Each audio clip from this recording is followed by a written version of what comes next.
Well, we're ready to get started again. Thank you very much. And of course, thank you, as always, to Soul Food for having us. Some quick commercials. As your friendly neighborhood poet laureate for the city of Redmond, I'm pleased to remind you that on Wednesday, January 29, which is about 2 weeks from today, almost, well, a bit longer or a little less, at the Redmond Library, sort of that way, is the second of the quarterly Wanted Dead or Alive poetry readings. And it will feature the poetry of Rumi. So if you have a favorite Rumi poem that you want to share, or you have 10 of them that you want to share, or comment on, or just want to chat about Rumi, please come and bring your friends. So that's coming up on January 29. And then on January 31, the Redmond Association of Spoken Word will be having its monthly reading over at the Old Redmond Schoolhouse Community Center. And this month we're featuring David Patnode, who's a young adult fiction writer. And he has half a dozen or more, maybe a dozen, mostly young adult novels. And he will be reading from his latest book. And we also have the open mic poetry reading there, and the reading welcomes fiction too. So please come for that if you like. And then whatever the third Thursday is in February, I've forgotten already, this is the next reading here at Soul Food. So please come back if you've come here for the first time tonight. So how about some favorite words? Let's see, I've got to read some of these. Ooh, some nice words here. And none of them, one of them is 4 letters. Okay, one of them has 4 letters. Our first reader's favorite word is music. And I'd like you to welcome Pearl.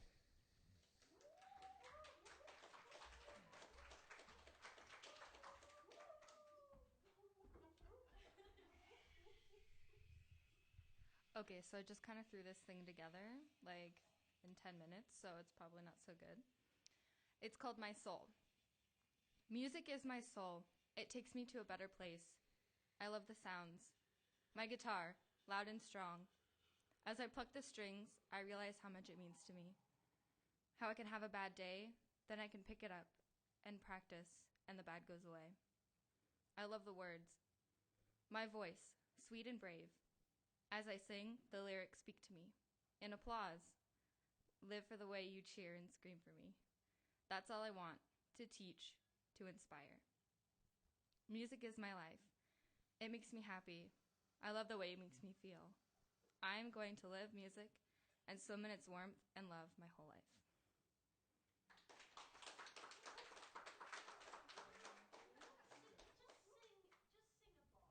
Of what? Anything. Okay. So we can hear your voice. Something required. I cannot. I'm not going to sing in German for you guys. Okay. She's got an idea. Teresa. Gaga? Okay. Sometimes the story has no end.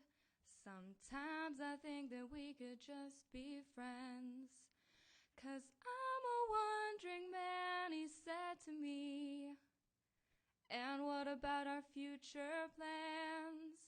Does this thing we have even make sense? When I got the whole world in front of me, so I said, I don't want to be alone forever, but I can be tonight. I don't want to be alone forever, but I love gypsy life. I don't want to be alone forever. Maybe we could see the world together. I don't want to be alone forever, but I can be tonight.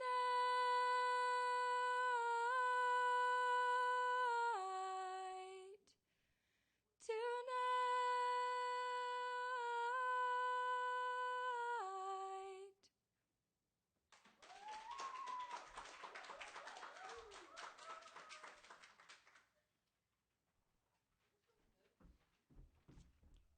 Thank you very much. Poetry and a song. That was a treat. Up next, someone whose favorite word is serendipitous. Kaylee.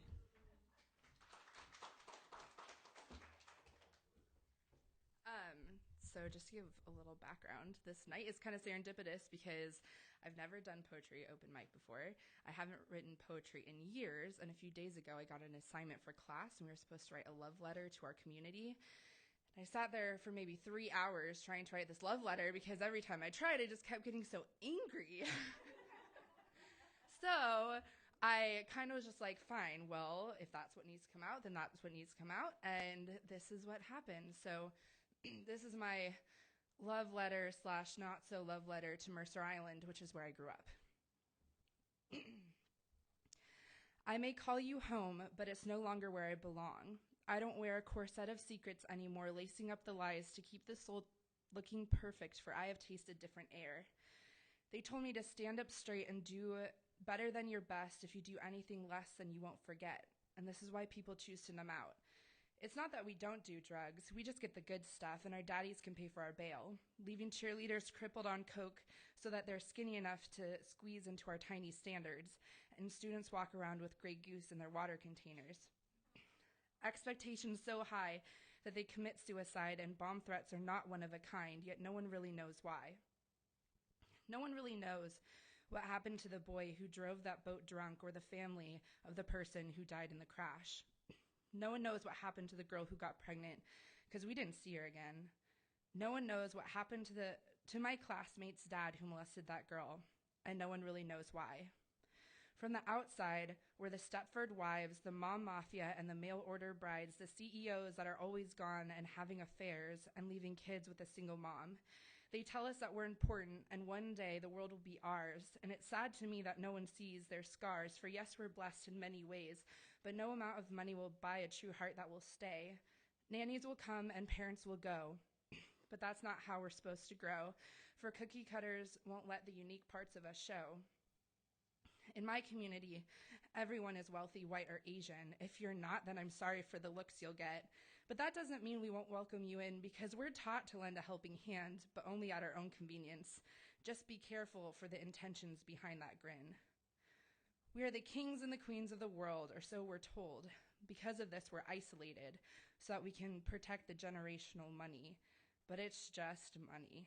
The gifts, the cars, trust me, it gets old, until one day you choose to be bold and open your eyes to what they didn't intend to teach us, but what we learned anyways. And this is where I say thank you, Mercer Island. Thank you for teaching me in the ways that I don't even think you really realize that you did. Thank you for long summer nights spent with friends, gazing at the stars in makeshift tents in the backyard.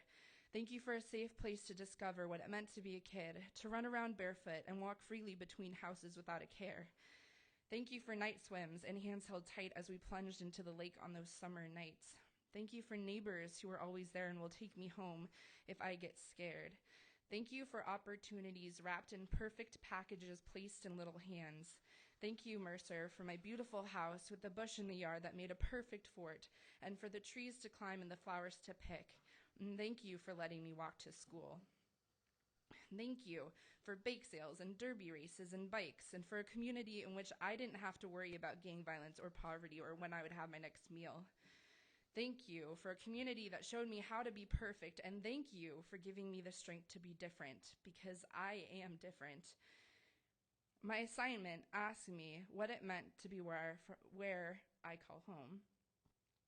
Here's what it means to me. It means living different and not really knowing you are different. It means stares and teasing when you mention where you're from. It means fake friends and broken homes and secrets and messiness. It means nothing more than the human condition. It means lifelong friends and strong memories. It means learning to love yourself and your body, even if you don't look like a Barbie. It means learning to live in a world that is different from what you've been told.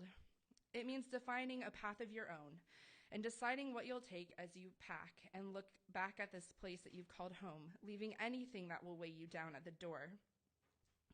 It means that, yes, one day you will be pushed off the rock and you are going to either sink or swim, but the idea of going back is like eating a candied habanero. At first it's sweet, but then it burns, and you learn that maybe it wasn't such a good idea in the first place. It means moving on with new families and new people and new communities. But the funny thing about communities is that they're malleable and that they change. Little pieces of my community find their way into my life even today, but they look different. They aren't as hollow or sharp or cold. My years of experience have taught me that the pieces can be soft and warm. They have fused with other parts of my new communities, just another piece in the puzzle of people in this game we call life.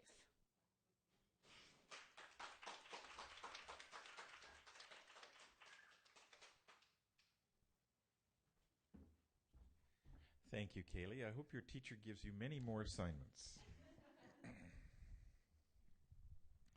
Our next reader's favorite word is poobah, but I think it should be catnip, because our next reader is Whiskers. Which you can't see. Maybe you can't see.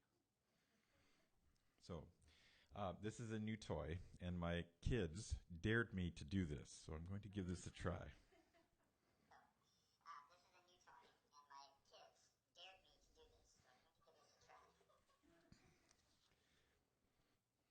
try. After the verdict, the arsonist lights up. The arsonist lights up.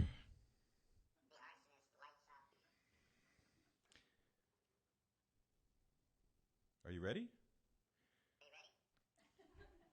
Express checkout. The fat woman counts the thin man's items. The fat woman counts the thin man's items. Visiting mother. Again she finds... Quiet. Visiting mother. Again she finds my first gray hair. Visiting mother. Again she finds my first gray hair. After divorce, the plant she left grows on me. Grows on me. Goes on me.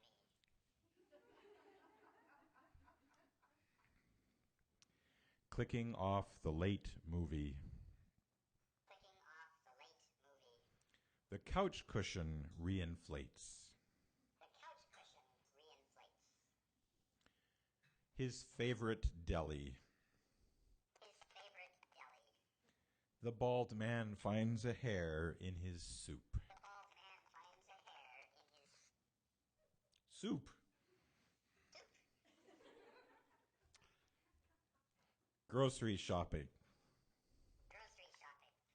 Pushing my cart faster. Pushing my cart faster. Through feminine protection. Through feminine protection. So there you have it. The world premiere poetry reading. Poetry reading by Whiskers. Poetry reading by Whiskers. Thank you.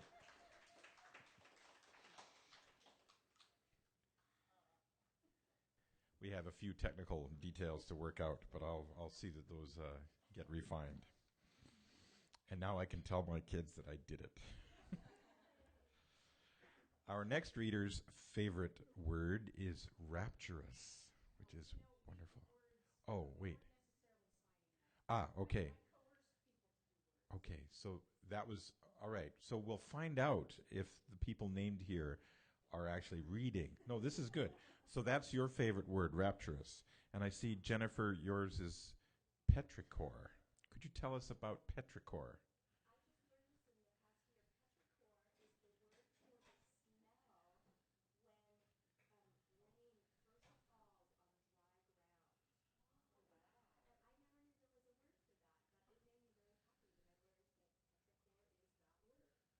Which is wonderful.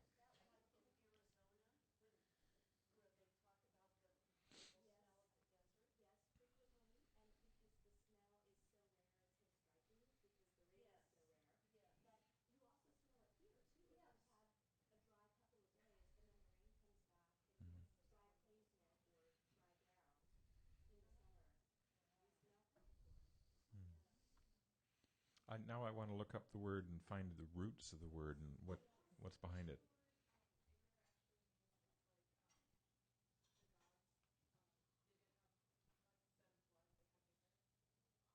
Which word? Okay. And Petra, I think, is earth. Stone. Okay.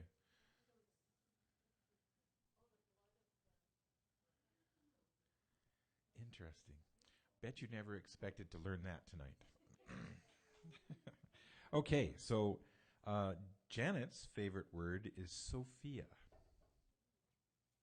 Janet, do you have a poem for us? Okay. Well, Sophia is a poem.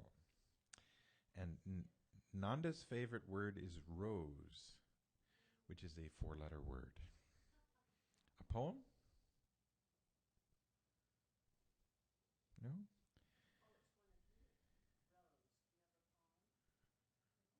No? No, someone left then. So our next word is crepuscular. And you can explain what crepuscular means, so please welcome Tanya.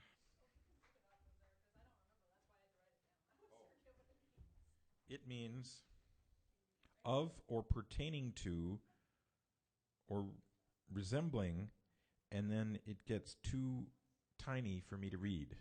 Comes out at twilight. Yes. Of or pertaining to or resembling twilight.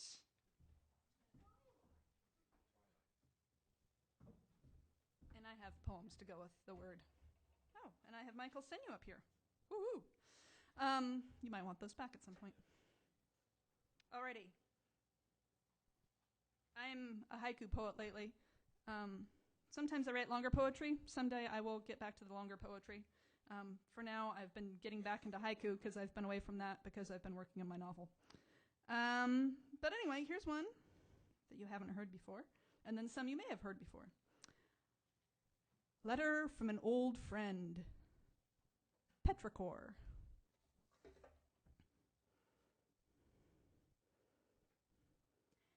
Heron in flight.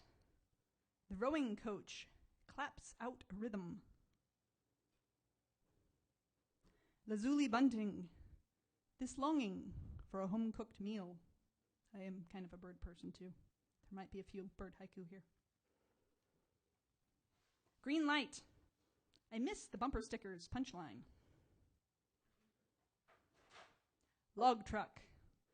An evergreen air freshener on the rearview mirror. True story. Heading to Corvallis. Used to live in Corvallis, Oregon. Homecoming. I slow for speed bumps. Long since gone. Making my own plans. The osprey nest. Without its osprey. Missed bus. The ditch full of forget-me-nots.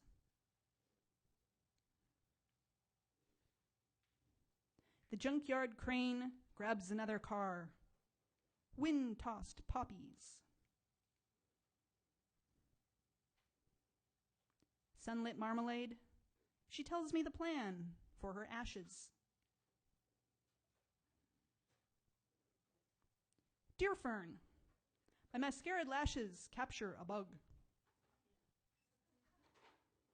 Which is always awkward, because then you have to try to get it out and not smear things. And yeah, I just skip the mascara. It's easier that way. Bugs can just fly in freely now. There's no issue. Car packed and ready. I can't locate the GPS. You're chuckling because you were there. You remember this. Dead skunk. A pause in our conversation.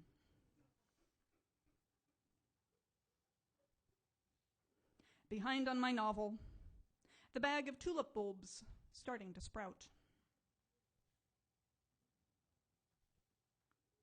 Final episode of Buffy. The cat wanders off. She was uninterested.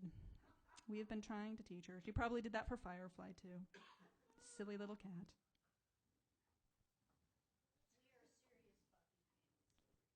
Excellent. Very, very good. Yes. Oh, let's see here. We'll do one more. Dishes unwashed. Ah, but these ink-stained fingers. Thank you.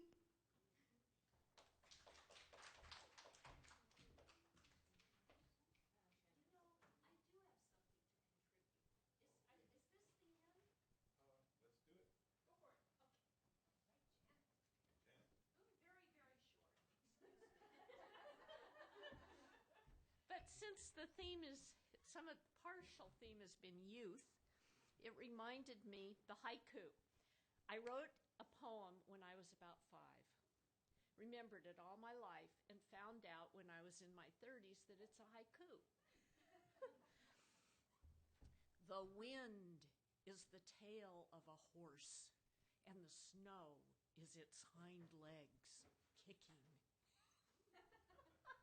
And finally, my sister Jennifer's early poem. My dog is a her. He has long fur.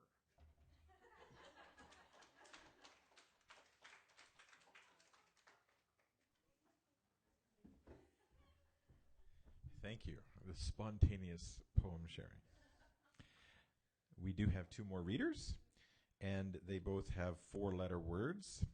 And the first one here starts with F, and that is food. Shanna.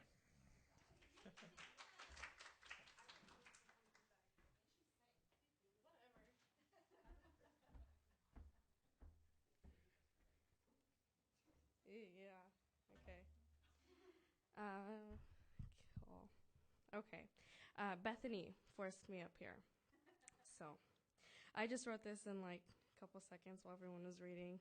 So it's about my mom and my grandma. Grandma says I haven't found love. Mother thinks I'm too young. But I can't help what I feel inside. My heart has already sung. Grandma says I must act like a lady. Mother says act your age. But I can't help acting 5 years old. Sometimes I need to take the stage. Grandma says eat your veggies. Mother says jog every day. But I like cake way too much to care what they have to say. Grandma says be safe while I'm gone. Mother says call me every week. But I know I'll be fine.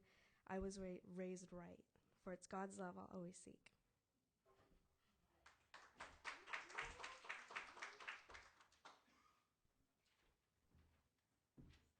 I have that same relationship with cake.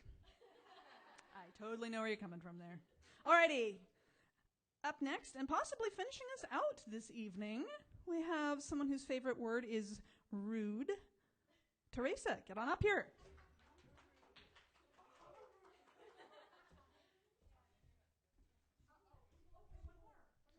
Okay. I also wrote this in like 2 seconds, but Pearl and Shanna were my inspiration. So I'll give you a little background really quick on my favorite word. It is rude because I use it all the time, mostly against Shanna and Pearl. They'll be mean to me, or I think they're being mean, and then I'll be like, rude. So, okay, and this little poem is about my brand new nephew, Christopher. He's almost a week old, and he's beautiful. It's called In His Eyes. In his eyes, I want to be brave, be strong, and be his friend. I want to teach him to love, how to show love, feel love, and the power of love on our souls. I strive to be his role model, to be his protector, and keep him safe. He may not understand now, but from this day on, he will be my whole life. Because, oh, rude. Tried to move on me. Okay. Because in his eyes is where I feel most at home.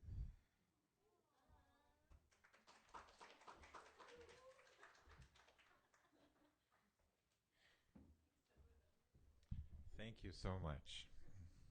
And I now need to issue an apology and whip myself with wet noodles because I have accidentally missed one of our readers. My apologies.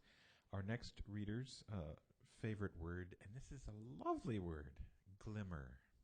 Love that word. Please welcome Julia. And this is your first time here? Julia.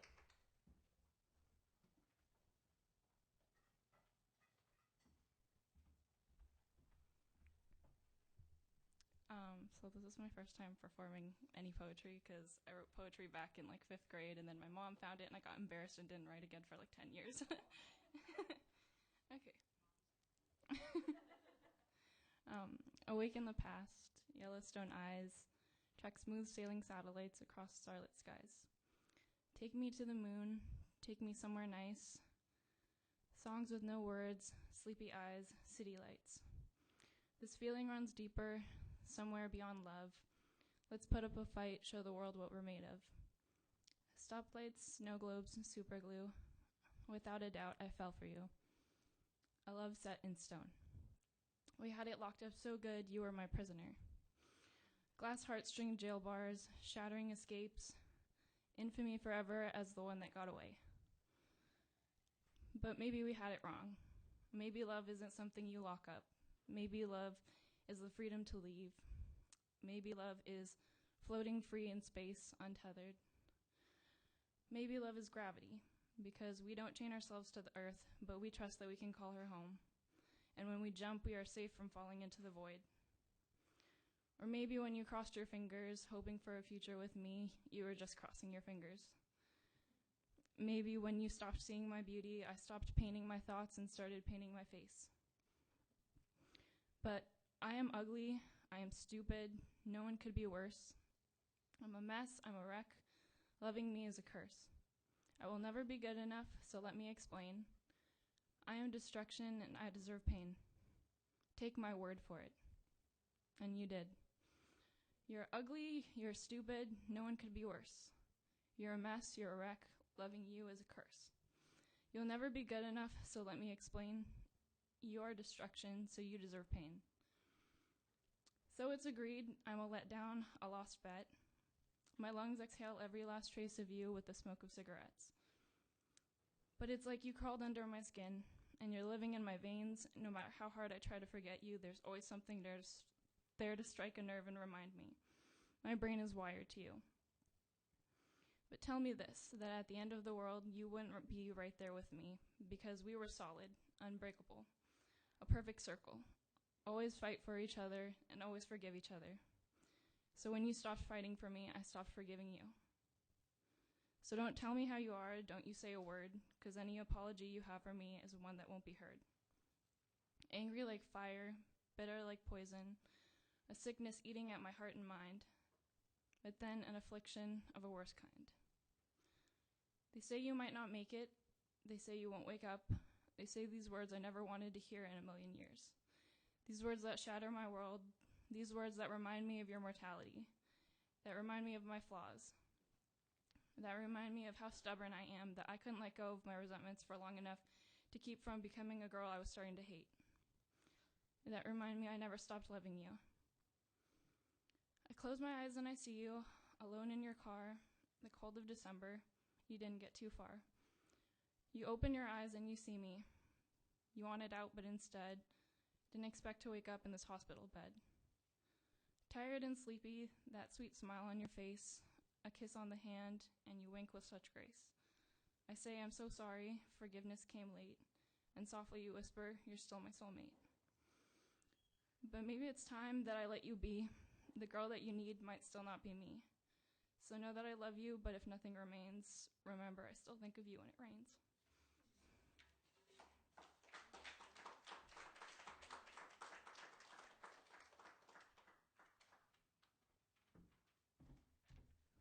Thank you very much. And this, ladies and gentlemen, is why we need poetry. To finish us off tonight, moseying up here, mosey, our very own Aaron from Soul Food, whose favorite word is etymology. Welcome to the stage, sir. Hello, everybody. I hope you've been enjoying the coffee and the service. These people are wonderful. Let's give them a hand for being so wonderful. Tyler and Leah.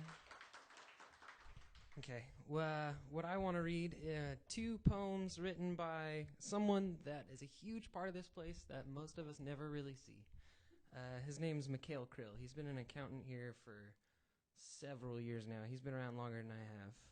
Anyway, the first poem I'd like to read by him, he wrote probably 19 years before I was born, and it's called Fools of Us.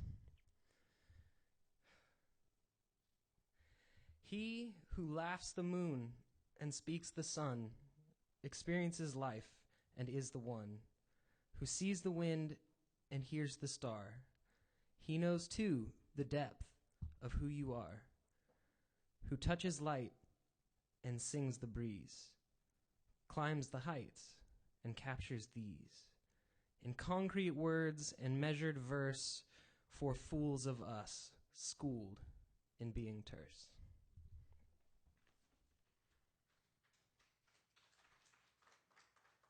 And then the next poem I'd like to read by Mikhail that I feel like he wrote for this crew without ever knowing them. 19 years later, here we are. It's called The Odd Ones. I went where pines grew, desolation I found in these, in stars, and in strange gnarled boughs of trees. I went where houses were, desolation I found then in eyes, and in strange twisted lives of men. But I, like those crotchety ones, who follow their own way in whimsical oblivion of what neighbors say, who grow more rare as they grow old, whose lives show in their faces in little slants and twisted lines like trees in lonely places. Thank you, everybody.